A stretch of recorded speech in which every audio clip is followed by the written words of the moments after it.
जय श्री राम। प्रभु श्री रामचंद्र जी की रामचरितमानस की इस कथा में आप सबका स्वागत है। आप लोग हमें देख रहे हैं, इसके लिए दिल से धन्यवाद। आप लोग इसे शेयर भी कर रहे हैं, उसके लिए भी दिल से धन्यवाद। आगे बढ़ते हैं। प्रभु श्री रामचंद्र जी अब शिव जी के सामने प्रकट हुए हैं और उनसे यह वर मांग रहे हैं कि हे प्रभु शिव जी, आप पार्वती जी से विवाह कर लीजिए। अब विनती मम सुनो शिव, जो मुँह पर निज नेव, जाऊँ विवाह शैल जई या मोहि भागे देव। और कहा, हे शिव, मुझ पर यदि आपका स्नेह है तो मेरी विनती सुनिए, मुझे यह वचन दें कि आप पार्वती के साथ जाकर विवाह कर लें। कह शिव, यद्यपि उचित अस नाही, नाथ वचन पुनि मेटि न जाहि। सिर धर आयसु करहि तुम्हारा, परम धर्म या नाथ हमारा। मातु पिता गुरु प्रभु कह बानी, विनय विचार करिय शुभ जानी। तुम सब भांति परम हितकारी, आज्ञा सिर पर नाथ तुम्हारी। प्रभु तो स्यों सुनि शंकर बचना, भक्ति विवेक धर्म जुत रचना। कहा प्रभु हरि तुम्हार पन रहेऊँ, अब उर राख्यूं जो हम कहूँ। अंतर ध्यान भय अशुभाषी, शंकर सोई मूर्ति उर राखी। तब सप्त ऋषि सिंह परि आए, बोले प्रभु अति वचन सुहाए। पार्वती पहि जाए तुम प्रेम परीक्षा लेऊं, गिरे प्रेरी पठवऊं भवन, दूरी करें संदेह।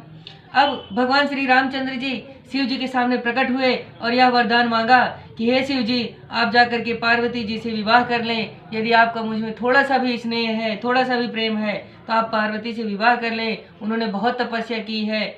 आगे शिव जी ने कहा, यद्यपि हे प्रभु ऐसा उचित नहीं है, तो भी प्रभु के वचन मेटे नहीं जा सकते। जब आपने ही कह दिया श्री रामचंद्र जी, तो मैं ऐसा नहीं कह सकता कि मैं ऐसा नहीं करूंगा।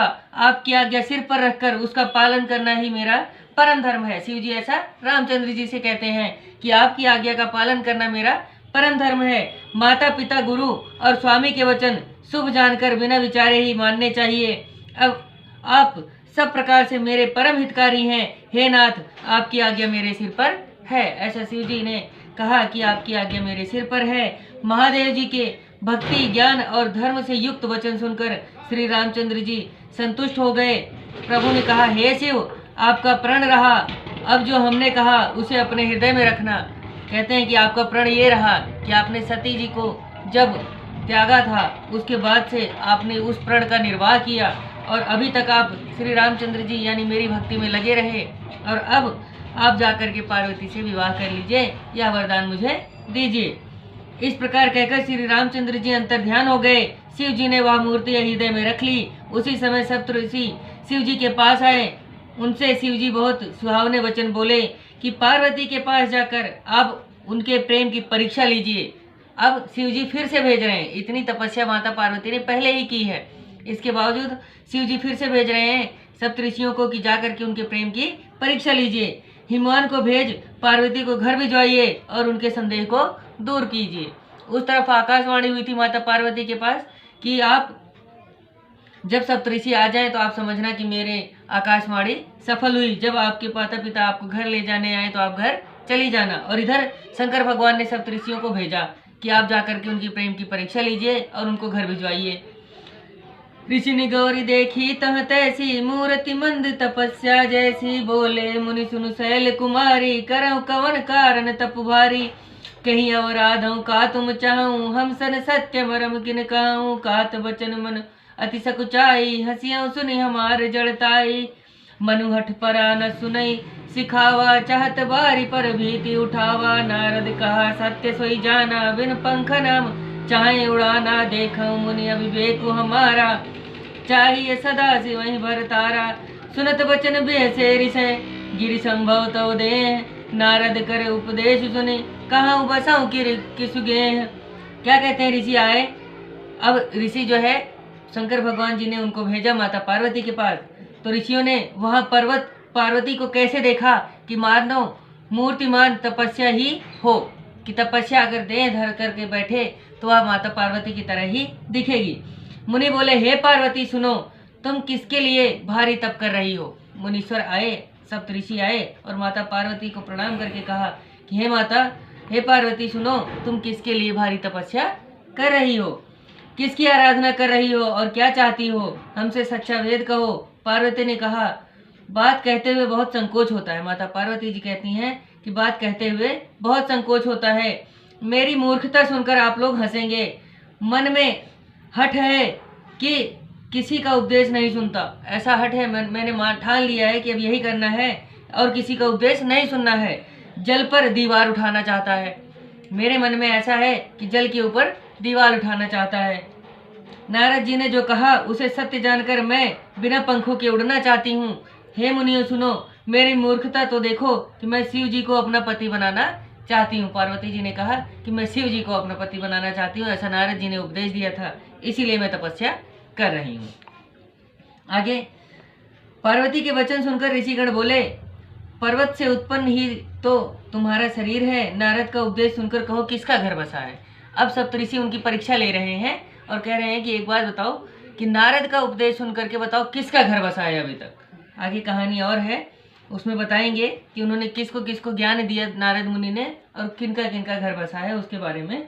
आगे है, दक्ष सुतहि उपदेश निजाई, तिन फिर भवन न देखाई। चित्रकेतु कर घर अनुबाला, कनक सिपु कर पुण्य सहाला। नारद सिख जे सुनई नर नारी, अवसि होय तजि भवन भिखारी। मन कपटी तन सज्जन चीना, आप सरिस सबई चाकीना। तैके बचन मान विश्वासा, तुम चाहो पति सहज उदासा। निर्गुण निर्लज कुबेश कपाली, अकुल अगेह दिगंबर ब्याली। कहूँ कवन सुख अशुभ उपाय, भल भूले ठग के बोराए। पंच कहे शिव सती विवाही, पुनि अवडेरी मराए निताही। अब सुख सोवत सोच नहीं, भीखी मांग भव खाए। सहजे काकन के भवन, कबों की नारी खटाए। देखो बहुत ज्ञान की बातें इसमें लिखी गई हैं और बहुत संक्षेप में लिखी गई हैं कि आकर के क्या कहते हैं कि नारद जी ने दक्ष पुत्रों को जाकर के उपदेश दिया। जब उन सब ऋषि उनकी परीक्षा ले रहे हैं, उन्होंने कहा कि नारद भगवान की वचन सुन करके बताओ किसका घर बसा है। तो उन्होंने कहा कि उन्होंने जाकर के दक्ष के पुत्रों को ज्ञान दिया था और उन्होंने मुड़ करके फिर आकर के घर नहीं देखा, मतलब वो दोबारा घर नहीं आए और वो घर छोड़ करके जब से चले गए दक्ष के पुत्र सारे। चित्रकेतु का घर उन्होंने बिगाड़ा और हिरण्यकश्यप का ही ऐसा ही हाल हुआ। हिरण्यकश्यप का भी ऐसा ही हाल हुआ, चित्रकेतु का भी ऐसा ही हाल हुआ, जो कथाएं हम बहुत अच्छे से सुनते आ रहे हैं बचपन से। नारद जी की सीख जो स्त्री पुरुष सुनते हैं वे अवश्य घर छोड़ करके भिखारी हो जाते हैं। उनका मन कपटी है और सज्जनों का सा दीख पड़ता है, वे अपने ही समान सबको बनाना चाहते हैं। नारद भगवान को सप्तऋषि कह रहे हैं कि नारद भगवान जी अपनी ही तरह सबको बनाना चाहते हैं, कि उनके मन में कपट है कि वे सबको अपनी तरह बनाना चाहते हैं। कि कहीं भी भगवान की भक्ति हो रही है, भजन हो रहा होता है, नारद भगवान वहीं पहुंच करके कुछ प्रसाद ग्रहण कर लेते हैं। उनका ना कोई घर है ना कहीं वो एक जगह रुक सकते हैं। उनको ऐसा श्राप था कि नारद भगवान कहीं एक जगह रुक नहीं सकते, इसीलिए वे नारायण नारायण करते हुए जाते हैं, हर जगह नारायण नारायण करके पहुंच जाते हैं। तो ऐसा सप्तऋषि ने उनको कहा, उनके वचनों पर विश्वास कर तुम ऐसा पति चाहती हो जो स्वभाव से उदासीन, गुण रहित, निर्लज्ज, बुरे वेश वाला, मुंडलमाल धारी, कुलहीन, घरहीन, नंगा और सांपों को धारण करने वाला है। फिर यह शिव जी की उदासीनता जिसमें कोई भाव नहीं है, हर भाव से वो उदासीन है। शंकर भगवान गुणहीन है, जिनके अंदर कोई गुण नहीं है, तपस्या ही करते रहते हैं, यही एक गुण है, वो हमेशा तपस्या में लीन रहते हैं। निर्लज्ज मतलब उनके अंदर कोई लज्जा नहीं है, कोई कुछ भी दे देता है वो ग्रहण कर लेते हैं, जो भी भक्ति से दे देता है भगवान ग्रहण करते हैं। निर्लज्ज, बुरे वेश वाला, सांप पहन रखे हैं गले में, माथे पे चंद्रमा लगा रखा है, यहाँ गंगा जी बह रही हैं, ठीक है, और वस्त्र खाल बाघंबर सो है, बाघंबर लपेट रखा है, मुंडमाला धारी हैं, कुलहीन जिनके कुल का कभी पता नहीं चला है किसी को, घरहीन जिनका कोई घर नहीं है, ऐसे हैं शिव जी। नंगा जिन्होंने वस्त्र नहीं धारण किए हुए, वही बाघंबर पहने हुए हैं, और सांपों को धारण करने वाला और सांपों को पहने हुए, गले में सांप, हाथों में सांप, कंगन भी सांप के बने हुए उनके, यहाँ भी, ठीक है। और जो पकड़ते हैं, जब त्रिशूल को पकड़ते हैं तो जो डमरू उस त्रिशूल में लगा उस पर भी सांप रहता है। इन सब सांपों के अलग अलग नाम हैं, हमें नहीं पता है, मतलब इन सब सांपों के अलग अलग नाम हैं। या जब शिव महापुराण पढ़ा जाता है तो उसमें बहुत अच्छे से सब उन सभी सर्पों का नाम बहुत अच्छे से बताया गया है। तो आगे कहो, ऐसा वर पाने से तुम्हें कौन सा सुख होगा। ठग के बहकाने से भली भांति भूली हो, पंचों के कहने से शिव जी ने सती से विवाह किया, फिर उसे त्याग कर मरवा डाला। जब अब सप्तऋषि उनकी परीक्षा ले रहे हैं और कैसे कैसे बहका रहे हैं कि माता पार्वती के मन में अगर अब भी कोई भी बात ऐसी हो कि नहीं शिव जी के अलावा कोई और भा जाए, तो वो परीक्षा ले रहे हैं और उनको सारी की सारी बुराइयां कर रहे हैं भगवान शिव की। आगे, अब सुख सोच नहीं, भीख मांगी भव खाएं, सहज खा के भवन कहों किनारे खटाएं। अब शिव जी सुख से सोते हैं, कुछ सोच नहीं है और भीख मांग कर खाते हैं। ऐसा एकाकी स्वभाव वाले घर में क्या कभी किसी की स्त्रियां रही हैं? जो एक है, जिसके पास न घर है, न कुल है, न बुरे वस्त्र वाला है, कोई वस्त्र नहीं पहनते, निर्लज्ज हैं, ऐसे के यहाँ कोई स्त्रियां रह पाएंगी? क्या आप रह पाएंगी? ऐसी परीक्षा लेकर के पूछ रहे हैं।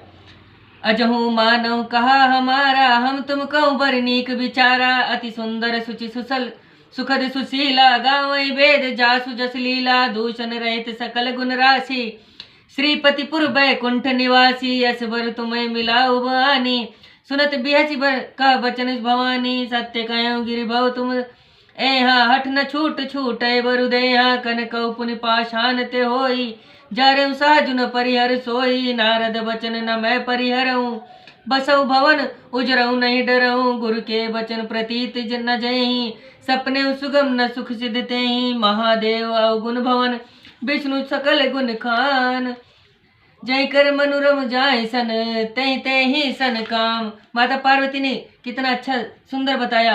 अब पहले ही उन्होंने कहा, सप्तऋषि क्या कहते हैं, अब भी हमारा कहना मानो, हे पार्वती अब भी हमारा कहना मानो, हमने तुम्हारे लिए बहुत अच्छा वर सोचा है, विचार किया है कि हम तुम्हें और अच्छा वर दिलाएंगे। वह बहुत ही सुंदर है। जिस वर की हम बात कर रहे हैं, शिव जी की बात नहीं कर रहे हैं, हम किसी और की बात कर रहे हैं। वह बहुत ही सुंदर है, पवित्र है, सुखदायक और सुशील है, जिसकी लीला वेद और यश गाते रहते हैं, जिसकी लीला वेद गाते रहते हैं हमेशा। वे सब दोषों से रहित, उनके अंदर कोई दोष नहीं है, सब गुणों के समूह, सभी गुण उनके अंदर विद्यमान है। या यह ऐसा कहें कि अगर गुण है तो वह सिर्फ प्रभु से ही उत्पन्न होता है। श्रीपति भगवान बैकुंठपुर के रहने वाले, बैकुंठ धाम में रहने वाले, सर्पसैया पे सोने वाले, बैकुंठ धाम में रहने वाले, ऐसा वर लायक लाकर तुम्हें मिला देंगे। यह सुनकर पार्वती जी हंस करके यह कहने लगी। पार्वती जी ने क्या कहा कि आपने सत्य कहा कि यह शरीर पर्वत से उत्पन्न है, इसका हठ नहीं छूटेगा चाहे देह छूट जाए, यानी मैं मर जाऊं इससे कोई फर्क नहीं पड़ता, लेकिन अगर शादी होनी है, अगर विवाह करना ही है तो बस शिव जी से ही विवाह करूंगी। सोना भी तो पत्थर से ही प्रकट होता है। माता पार्वती कहती हैं कि सोना भी पत्थर से ही प्रकट होता है, वह तपाने से भी अपना स्वभाव नहीं छोड़ता। कि सोने को कितना भी जला लो, कितना भी तपा लो, वह अपना स्वभाव नहीं छोड़ता है। नारद जी के वचन मैं नहीं छोड़ूंगी। अब नारद भगवान ने मुझे उपदेश दे दिया है, मैं उसे नहीं छोड़ने वाली हूँ, चाहे घर बसे चाहे उजड़े। अब चाहे घर रहे मेरा, चाहे उजड़ जाए, उससे फर्क नहीं पड़ता। नारद भगवान ने कह दिया तो मैं अब शिव जी से ही विवाह करूंगी, इससे मुझे कोई डर नहीं लगता। गुरु के वचनों पर जो विश्वास नहीं करते हैं उनको सपने में भी सुगम और सिद्धियां, सुख संपत्तियां नहीं मिल सकती। यहाँ पर भी गुरु का वर्णन हुआ है कि जब तक कोई अगर गुरु मान लिया गया, गुरु ने आकर के उपदेश दे दिया नारद भगवान ने कि इनको शिव जी से विवाह करेंगे तभी कल्याण है, तो अब जो है मैं और कुछ नहीं सुन सकती, अब केवल शिव जी को ही मानूंगी अपना। शिव जी अवगुणों के घर और विष्णु सब गुणों के खान है, यही सही है, परंतु जिसका मन जिसमें रमे उसको उसी से काम है। भले ही विष्णु के पास सारे गुण हैं, भले ही शिव जी के पास सारे अवगुण हैं, पर अगर मुझे शिव जी से काम है तो मैं शिव जी को ही पसंद करूंगी, शिव जी से ही विवाह करना है। जो तुम मिलते हो प्रथम मुनीसा, सुनते हो सिख तुम्हारी दर्शीसा, अब मैं जन्म संभुत हारा, को गुण दूषण करे विचारा। जो तुमरे हठ हृदय विशेषा, रह न जाए बिनु किए बरेशी, तो कौतिक ने आलसऊ नाही, बर कन्या अनेक जग माही, जन्म कोटि लग रगन हमारी, बरऊ शंभु न तरह कुंवारी, तजौ न नारद कर उपदेशु, आप कहो सतबार महेशु मैं पाप करऊँ, कहे जगदम्बा तुम गृह गवन उभयं विलम्बा, देखी प्रभु बोले मुनि ज्ञानी, जय जय जगदम्बिके भवानी। तुम माया भगवान शिव सकल जगत पितु मातु, नाय चरण सिर मुनि चले पुनि पुनि हर सत गातु। अब हे मुनीश्वरों, जो पहले ही तुम मुझसे मिलते, माता पार्वती जी क्या कह रही हैं, शिव जी अवगुणों की खान और विष्णु गुणों की खान है, यही सही है, परंतु जिसका मन जिसमें रमे वह उसी से काम लेगा, और उसी के जिससे काम है वह उसी के काम करे, उसी से मतलब अपनी परीक्षा लेगा, उसी के लिए कर्म करेगा। हे मुनीश्वरों, जो पहले ही मुझसे तुम मिलते, सिर पर धारण करके आपकी सीख सुनते, अगर आप नारद जी से पहले मेरे घर पे आकर मुझे शिक्षा देते तो मैं जरूर आपकी बात सुनती। अब तो मैं अपना जन्म शिव जी के लिए हार चुकी हूँ, गुण दोष का विचार कौन करे। अब माता पार्वती का जन्म हुआ। माता पार्वती बहुत छोटी बच्ची ही थी जब उनको तपस्या के लिए आना पड़ा। हजारों वर्षों उन्होंने तपस्या करी। अब तपस्या करने के बाद कोई आकर के कह रहा है कि अब तो शिव जी नहीं, विष्णु जी जो है विष्णु जी से विवाह कर लीजिए, परीक्षा ले रहे हैं। पर होता क्या है कि उन्होंने कहा कि नहीं, अब तो जो ठान लिया है वही करना है, बात खत्म। विचार कौन करे? जो आपके मन में बहुत हट है, मतलब जब आपके मन में बहुत आ रहा है कि किसी का विवाह करवा दे, तो अगर आपके मन में नहीं रुका जा रहा, आपका मन बिना किसी को कुछ कहे, तो इस संसार में बहुत से वर हैं और बहुत सी कन्याएं हैं, जाइए विवाह करवाइए, हमें कोई फर्क नहीं पड़ता। हमने शिव जी के लिए अपना जन्म हार लिया है। आपको अगर विवाह ही करवाना है तो जाकर के लोगों का विवाह करवाइए। सब ऋषियों को ऐसा कह रही हैं। ऐसे कौतुकी पुरुषों को आलस्य तो होता ही नहीं कि अगर जब आपको विवाह ही करवाना है तो मेरे छोड़िए, मेरे तो शिव जी से विवाह तय है, मैं तो शिव जी को मान चुकी हूँ। अब अगर आपको विवाह करवाना ही है तो इस संसार में और भी वर हैं और भी कन्याएं हैं, जाकर के सबका विवाह करवाइए। करोड़ों जन्मों तक मेरी यही हट है, या तो शिव जी को पति बनाऊंगी, नहीं तो कुंवारी ही रह जाऊंगी। तो भी नारद जी का उपदेश नहीं छोड़ूंगी, चाहे शिव जी आप ही आकर 100 बार कहें। अगर अब शिव जी भी आकर के कह दें कि मैं तुमसे विवाह नहीं कर सकता, तुम इस हट को छोड़ दो, तब भी मैं नहीं छोड़ सकती। अब तो शिव जी से ही विवाह करना है। आगे मैं पैरों पड़ती हूँ, आप घर जाइए। सप्तऋषियों से माता पार्वती कहती हैं कि मैं आपके पैर पड़ती हूँ कि आप लोग घर जाइए, यहाँ आए आपको बहुत देर हो गई है। ज्ञानी मुनिगण ऐसा प्रेम देखकर बोले, हे जगत की माता भवानी आपकी जय हो। सारे मुनि क्या कहते हैं कि हे माता आपकी जय हो, आप ही माया हैं और शिव जी भगवान हैं। माया आप हैं, शिव जी भगवान हैं, आप दोनों जगत के माता पिता हैं। यह कहकर मुनि चरणों में मस्तक नवाकर बारंबार प्रसन्न होकर चले। अब माता पार्वती का जो तपस्या थी वह पूर्ण हुई। अब आकर के सप्तऋषियों ने उनकी परीक्षा भी ले ली। अब सप्तऋषि आगे क्या करते हैं, आगे उनके घर जाएंगे। इन सब की कथाओं के बारे में हम आगे अगली वीडियो में आपको बताते हैं। इसी के साथ प्रभु श्री रामचंद्र जी की कथा में आप सब ने हमारा साथ दिया, इसके लिए दिल से धन्यवाद। हमारे साथ बने रहिए, अभी आगे बहुत अच्छी कथाएं आएंगी। अभी पूरी रामायण पढ़ी है, रामायण कभी खत्म नहीं हो सकती, पर अपने ज्ञान के अनुसार मैं पूरी कोशिश कर रहा हूँ, जितना अच्छा कर सकता हूँ उतना अच्छा कर रहा हूँ। हमारे साथ बने रहिए। राम नई सीख नई राह इस चैनल में। जय श्री राम।